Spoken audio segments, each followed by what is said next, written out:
Aí o Geraldo já vai passar para o diagrama 3, que seria quando ele diz assim que é somente com a contribuição radical de Jackson Pollock que essa ideia de quadro é posta em questão por suas clássicas pinturas all over, isto é, dispostas igualmente por todo o espaço da tela, como mostra o diagrama 3.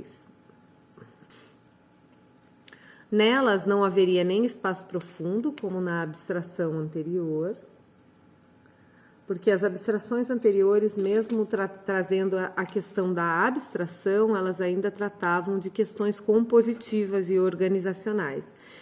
Nessa questão do Pollock, ele já tira toda essa questão composicional. Essa questão da composição ele retira, porque ele trabalha jogando a tinta sobre a pintura, respingando essa tinta e deixando a matéria aparecer ali. Então, o Geraldo diz assim, nelas não haveria mais nem espaço profundo, como na abstração anterior, nem qualquer espaço interno a ser dividido. Suas pinturas, que encarnavam as ideias de igualdade social e a negação das hierarquias artísticas e sociais, eram tratadas como um todo, um corpo onde a tinta entranha na lona crua, eliminava até a tradicional anterioridade do suporte ante a pintura. E se a gente for observar dentro das teorias composicionais, também essas teorias que foram descritas por vários teóricos, em vários livros, por exemplo, Arte e Percepção Visual, né, do Arnheim, e diversos outros, né, elas inclusive traçaram parâmetros para a publicidade, pensar a criação de imagens, né? Por exemplo, uma imagem que está no centro, existem os pontos notáveis, né? Existem pontos chaves da imagem que você atrai a visualidade conforme você os usa. Né? Por exemplo, uma imagem que está no centro de um espaço, ela atrai maior atenção. Assim como uma imagem que está num desses pontos notáveis, também atrai a sua atenção mais imediata, o seu olhar mais imediato para este local da imagem. E aí, assim, é construída a narrativa também daquela situação publicitária, digamos, né? Então, ela foi usada, essas descrições técnicas de construção compositiva, né, foram usadas para diversos fins em questão de imagem, né?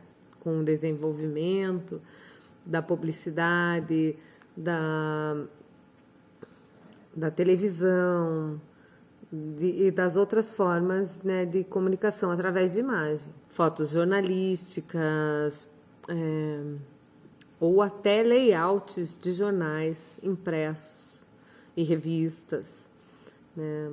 Qual era o melhor lugar para colocar determinada imagem numa revista, quando chamava mais atenção, a articulação dessa imagem com o texto. São todos dados e questões compositivas que vão sendo destrinchadas a partir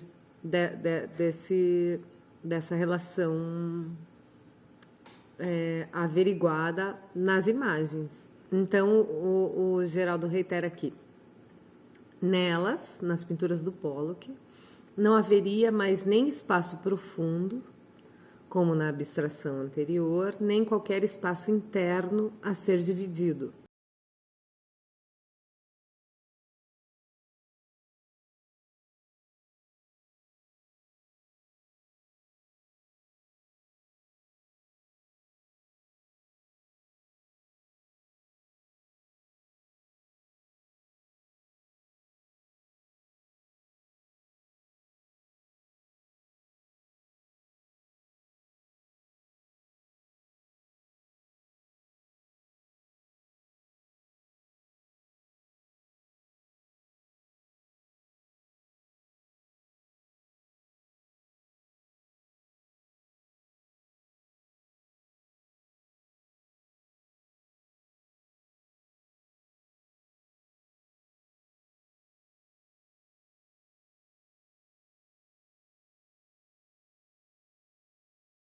se vocês observarem algumas pinturas do Pollock que eu estou colocando aqui, anterior a essa série de pinturas ao Over e que tem uma relação bem estrita com o Picasso e ao que ele viu do Picasso, né? E a forma de agir sobre a tela, sobre a superfície, que ainda estava na vertical, né? Numa parede, e ele agia sobre isso. Tem um filme bacana, né, que fala sobre o Pollock, que mostra um pouco, né, esse processo de produção dessas obras e da vida dele. E observando isso, você ainda vê que aqui existe essa vontade unificadora, mas ainda existem subdivisões. É que a gente só vê isso porque ele, com o all-over, com essas pinturas all-over, ele chega a um lugar que não pode mais ser dividido, que não pode mais ser separado, que não tem mais personagem principal, que não tem uma figura e um fundo, que não tem uma relação que quebra as hierarquias de dentro do quadro. Não tem mais, não é mais possível se contar uma história a partir dessa pintura, né? Mesmo as pinturas anteriores, tanto do Picasso como de Matisse, Cézanne, vários outros artistas, trazendo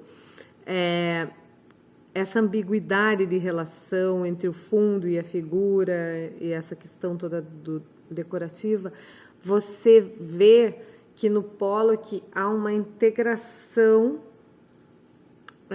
dessas questões, porque ele não organiza mais isso a priori.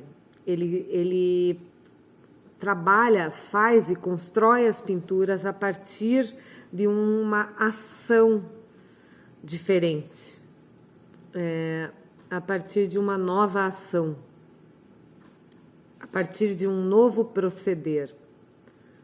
E como o Geraldo coloca aqui muito bem, né, que encarnavam as ideias de igualdade social e a negação das hierarquias artísticas e sociais. Suas pinturas eram tratadas como um todo, um corpo onde a tinta entranhada na lona crua eliminava até a tradicional anterioridade do suporte ante a pintura. Porque ele não encaixilhava as pinturas antes, a lona era deixada no chão, crua, e ele trabalhava em cima dessa lona. Então, ele cria toda uma nova forma de ação sob este suporte, uma nova forma de relação com este suporte, com esse plano onde a coisa vai acontecer, né? E assim, os respingos ultrapassam também os limites da tela, né? Os limites do próprio chassi, né? E aí o Geraldo continua, né? Essas pinturas radicais colocam um novo problema em arte. Como seria possível agora que a representação não tem mais onde se instalar, encontrar uma forma de pintura ou de arte que incorpore a negação das hierarquias e das divisões internas? Como seria uma forma de arte que admita em sua estrutura lógica a quebra das hierarquias e pressupostos implícitos que ordenavam o pensamento dos artistas ainda antes do início de qualquer obra? E assim, com essas questões, o Geraldo vai caminhando para o último diagrama, que seria o diagrama 4,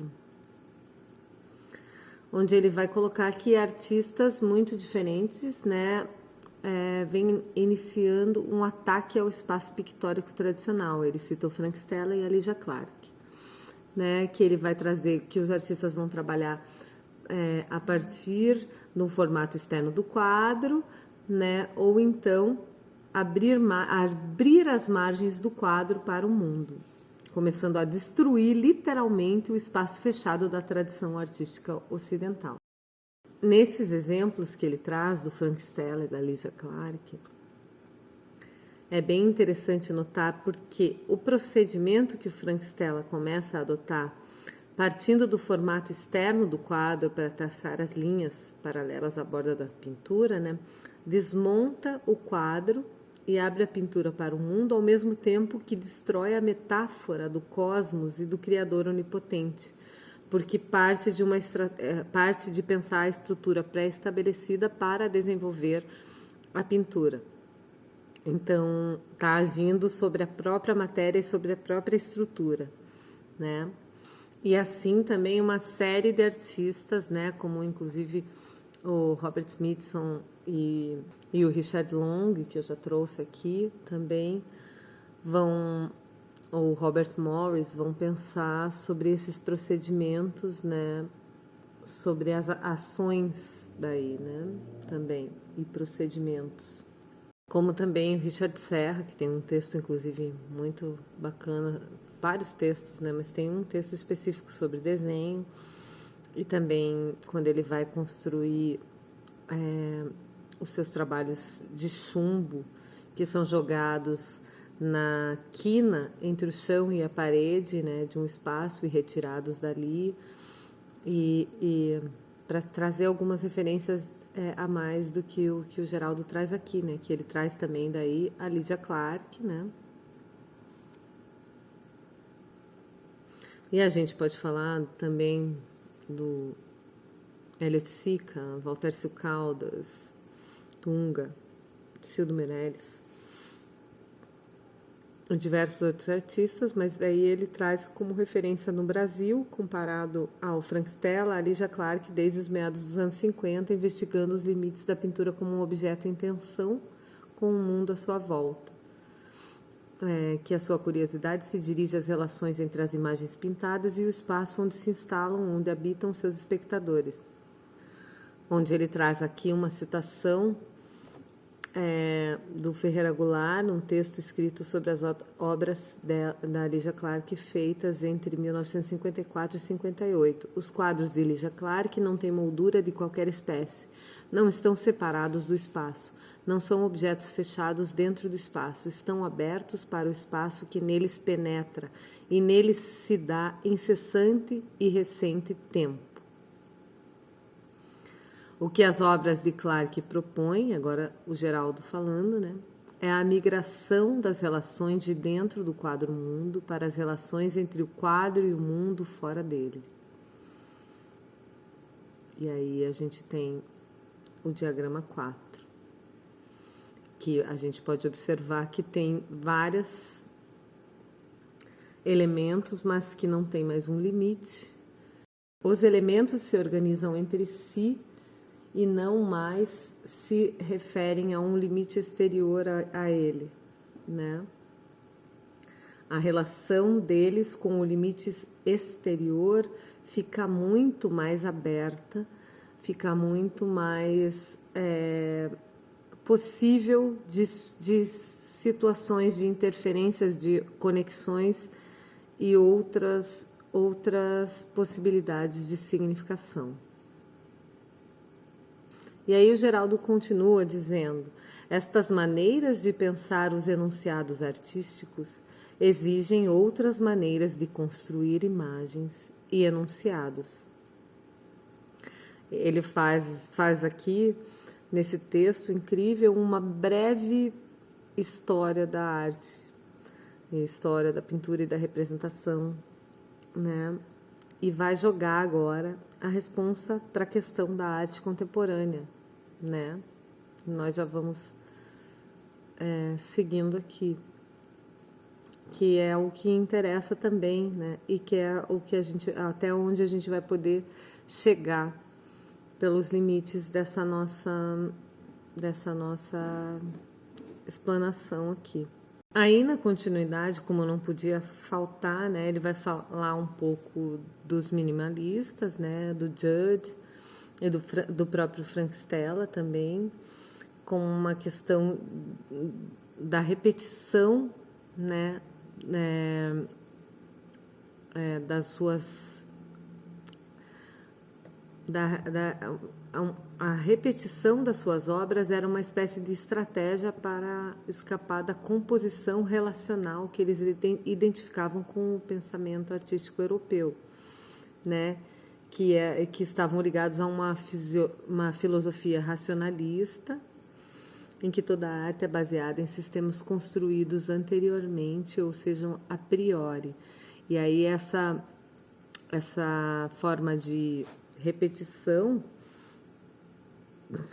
também na escultura, né, nos objetos criados pelos minimalistas, era uma forma de romper com esse sistema ordenador a priori.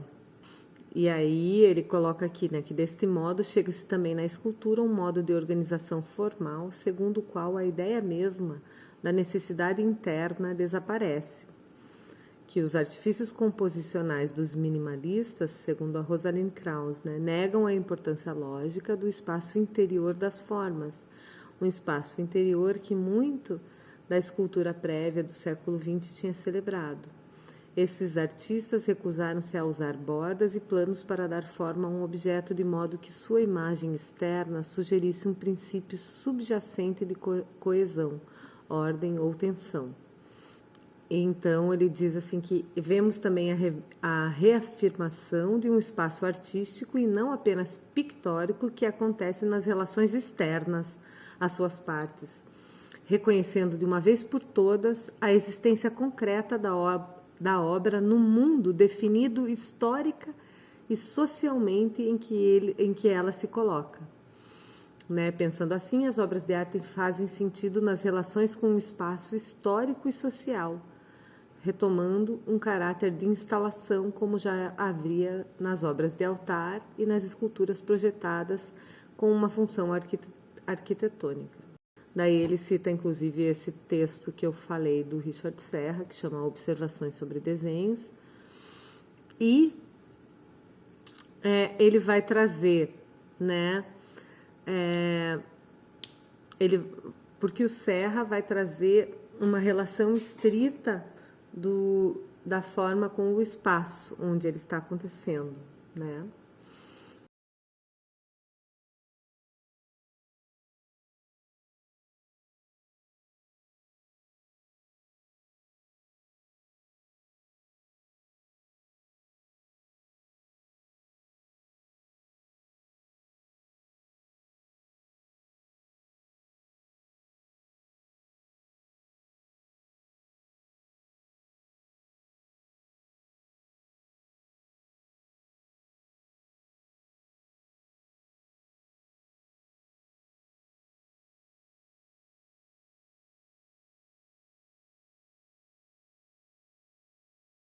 E aí ele vai trazer a questão da pop art, o que a pop traz. A pop, né, dentre essas várias maneiras que existem de problematizar o espaço artístico tradicional, a pop recoloca em evidência uma questão levantada por Marcel Duchamp no início do século XX, a de que os sentidos atribuídos ao espaço da representação acontecem nas relações com a história, a teoria da arte e a produção dos outros artistas.